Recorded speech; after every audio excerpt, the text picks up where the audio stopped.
Where did humans originate? When, how, and why did we walk on two legs? Why did we suddenly stop climbing trees? How did we go from eating vegetation to switching our diets to eating meat? By looking back into our evolutionary past and studying the great apes that are around today, we may be able to answer some of these questions.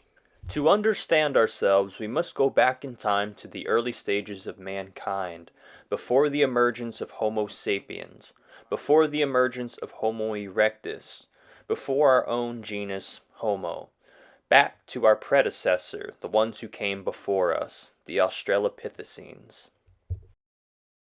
Before the rise of our own genus Homo, these strange and fascinating ape men lived 3.4 million years ago.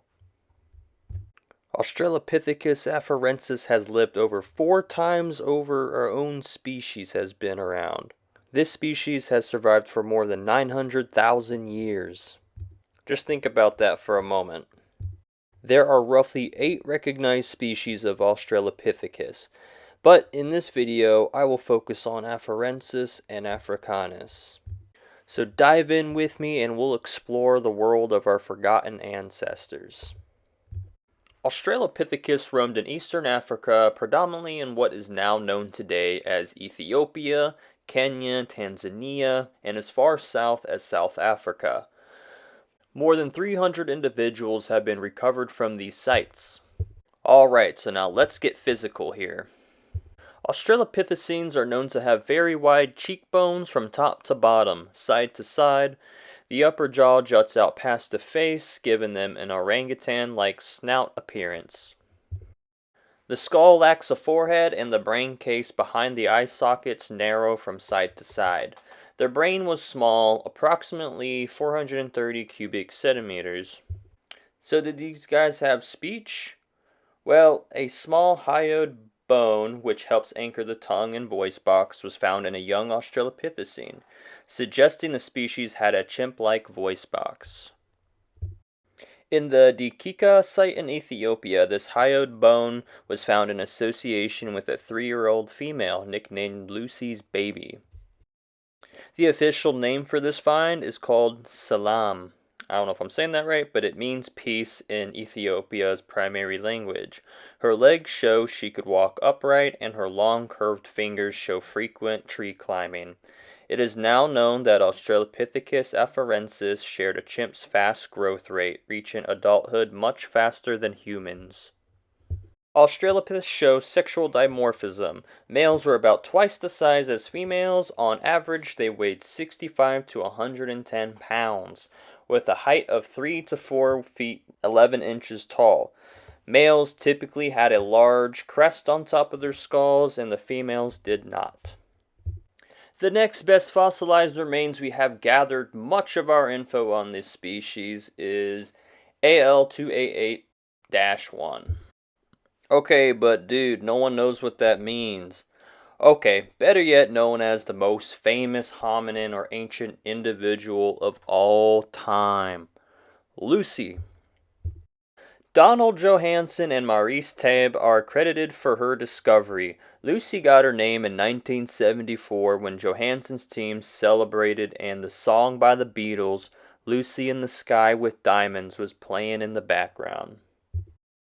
Her skeleton offers relative completeness, making her find special compared to other finds. She had the muscular chest and strong arm muscles needed for tree climbing, as seen by her long arm bones. Her short, broad pelvis held her body upright, ensuring balance over her 2 lower limbs. Upright position of the skull and a spine with curvatures allowed a vertical posture. The ones you see here on the left side is an Australopithecus, and the one on the right is a human feet. Her long curved toe bones suggest she could climb trees and walk upright on the ground, which they did both. Australopiths were fully upright and bipedal apes. There is evidence to support this, because the oldest known footprints in the whole world come from Laetoli, Tanzania, dated to at least 3.6 million years old. Credit of discovery goes to the wonderful paleoanthropologist Mary Leakey and Paul Abel in 1976. These astonishing, well-preserved footprints were formed and preserved by a combination of volcanic eruption, a rainstorm, and another ashfall. The Laetoli footprints gives us a clue of how these ancestors walked millions of years ago. They were more than likely made by Australopithecus afarensis, whose fossils have been found in the same sediment layer. The footprint trail is almost 88 feet long and includes about 70 early human footprints. 3 individuals walked through the wet volcanic ash. When the nearby volcano erupted again, layers of ashfall covered their footprints, luckily preserving them. It suggested a bipedal early proto-human made these footprints because their big toes were in line with the rest of their foot.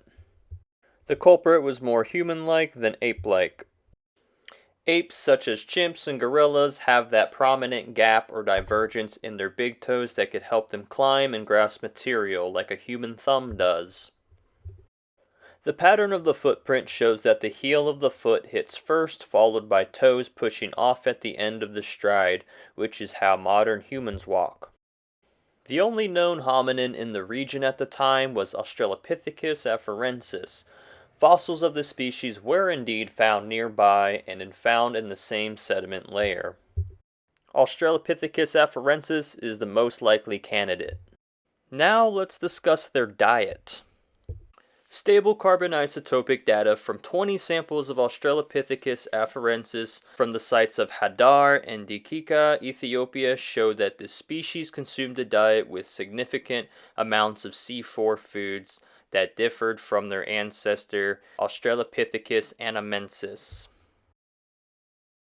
Forest environments began to dry up, resulting into the expansion of savanna climate, which gave them a savanna-based diet that mainly consisted of plants, leaves, fruits, seeds, nuts, roots, and insects, and mostly grasses and sedges. Their diets were very similar to that of a modern-day chimpanzee. Australopithecus is also known to have been capable of butchering and eating animals, but only on rare occasions. Perhaps it was a tasty, nutritious treat, almost like candy to their taste buds, but was rare due to competition with deadly predators. This brings me into our next topic. Did Australopithecus use any tools? A team of students found evidence of 149 stone tools dating back to 3.3 million years ago, from the site of Lomekwi, Kenya. This date predates the genus Homo by 500,000 years. It has been thought for a long time that Homo habilis was the original tool maker, but with this discovery, this has changed the game. Oldowan stone tool technology is attributed to Homo habilis. Meanwhile, the site known as Lomekwi 3, this dating suggests that Australopithecus or Kenyanthropus, which is a hominin who was found near the site, one of these two, or perhaps both, experimented with stone tools. Sonia Harman, the discoverer, says that the Lomekwi 3 artifacts do not fit into the Oldowan tool-making tradition of Homo habilis, and therefore should be considered a distinct tradition termed Lomekwian. According to the research team, they could not have resulted from accidental rock fracture. Harman's team concluded that these tools were made mainly by early humans raising large rocks above their heads and bringing them down onto a hard surface to fracture them, the same way chimpanzees and other primates do today to crack open nuts with stones. Hey, speaking of stones, there is one find that really intrigues me the most, which brings me to the next question. Did they have art? Or better yet, did they have symbolic thinking? This find is called the Makapansgat Pebble, dated to 3 million years ago during Australopithecus prime era. It is a pebble with natural chipping and wear that gives it the unique but very crude depiction of a human face. Some say you can even see 2 faces. Some scholars argue that it is the world's oldest known manuport. In other words, a natural object that has been taken out of its original environment and then relocated without any modification. The Makapansgat pebble is of reddish-brown jasperite cobble. It measures 8.3 centimeters long and 7 centimeters wide. In 1925, a local school teacher named Wilfred Itzman found the pebble in a dolomite cave in the Makapan Valley, north of Mokopane, South Africa. Most importantly, the nearest source for jasperite is 20 miles away. This stone was definitely manuported. This site also contained bones of Australopithecus. There is no evidence of artificial markings on this pebble. It was formed naturally by geological processes. It has been suggested that some hominids may have recognized it as a face, suggesting an exciting possibility that this may be the earliest example of symbolic thinking. So the hominid brought the pebble back to the cave and kept it. So the only controversy surrounding the Makapansgat pebble is that no one knows exactly where in the cave it was found. Well, except for the person who found it. But I don't even know if he's still around today. Nor do they know the exact hominin species except for the clues that were given, nor if the bones have been brought into the cave by animal scavengers. Regardless, the Makapansgat pebble is still an important find that gives us a glimpse into our fantastical past. What kind of animals did the Australopithecines share the landscape with? Well, life 3 million years ago sure was not easy. It was a very hostile place. The cradle of humankind was home to today's classic African animals such as giraffes, elephants, lions, hippos, zebras, and rhinos. And of course, I must mention the fascinating extinct animals that Australopithecus would have encountered in their backyard. Man, just look at the size of these animals. They would have encountered animals such as Dinotherium, Cevatherium, lion-sized bear otters, and our ancestors fell prey to extinct saber-toothed cats such as Dinofelis and Macharodus and Homotherium. Other animals that considered them tasty snacks were hyenas, crocodiles, and even eagles. There's a famous find known as the Tong Child, belonging to the species Australopithecus africanus. He or she could have been anywhere between 5 to 7 years old, though they think it could be a boy. This poor child was more than likely killed by an eagle or another large predatory bird. There are talon marks in the eyes with damage done on the skull and eye sockets. Researchers claim this as the cause of death because of citing other similar cases seen in modern primates that are known to have been killed by a predatory bird. Only 3 million BCE kids will remember. Next, coming from the cradle of humankind itself, located in Swartkrans of South Africa, which is a fossil-rich cave 20 miles away from Johannesburg, Dinofelis remains have been found near Paranthropus skulls with precisely spaced canine holes in their crania. This is wild. Dinofelis may have hunted early man such as the Australopithecines, but it may not have been as preferred food as once thought. Certainly still possible, no doubt, and for sure has happened once upon a time. Hominins were likely victims of other saber-toothed cats such as Megantereon and African leopards based on carbon isotope data taken from each predator. Australopithecus was tough as shit. They had to live a harsh, brutal life, one with their ecosystem, but also it was a Garden of Eden. They lived in a variety of environments, successfully adapting to each of them. They primarily lived in a woodland and savanna habitat. After 2.5 million years ago, the climate dried up and savanna grasslands were widespread by then. The gradual disappearance of jungles and forests created a landscape sparse of trees not as close to each other as they once were. This encouraged later early hominins such as Australopiths to use their legs more to get to other places.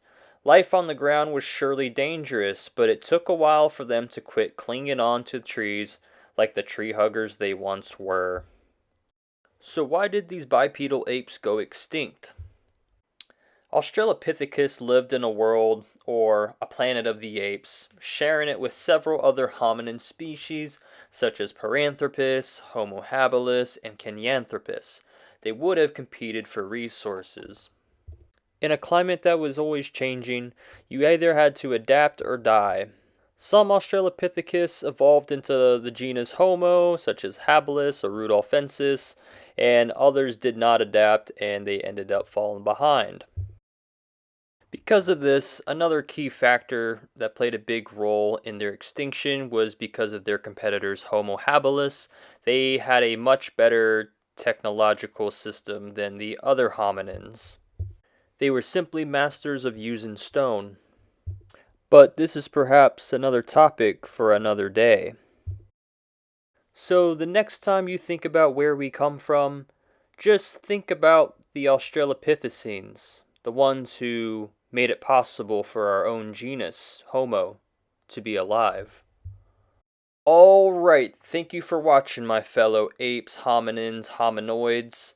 Till we meet again, I had a really good time researching this video. If you enjoyed, please leave a like, a comment, and subscribe. There will be more hominin videos coming out soon.